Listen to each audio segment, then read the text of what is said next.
Sir ನಿಂತ್ಕೊಂಬಿಡಿ ನೀವು department ಅವ್ರ ಒಟ್ಟಿಗೆ. ಸರ್ ನಿಂತ್ಕೊಂಬಿಡಿ ನೀವು ಡಿಪಾರ್ಟ್ಮೆಂಟ್ ಅವ್ರ ಒಟ್ಟಿಗೆ. ತನೋಜ್ ಕುಮಾರ್ ಅಂತ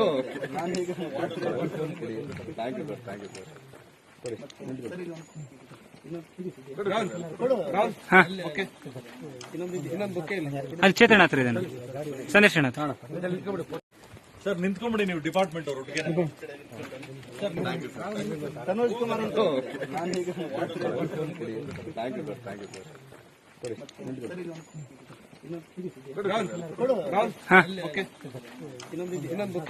ಅಲ್ಲಿ ಚೇತನ ಹತ್ರ ಇದೆ ಸಂದೇಶ್ ಅಣ್ಣ. ಈ ಮಾಹಿತಿ ನಿಮಗೆ ಇಷ್ಟ ಆದರೆ ಕೋಸ್ಟಲ್ ಕನ್ನಡ ಪೇಜ್ಗೆ ವಿಸಿಟ್ ಮಾಡಿ, ಸಬ್ಸ್ಕ್ರೈಬ್ ಬಟನ್ಗೆ ಕ್ಲಿಕ್ ಮಾಡಿ.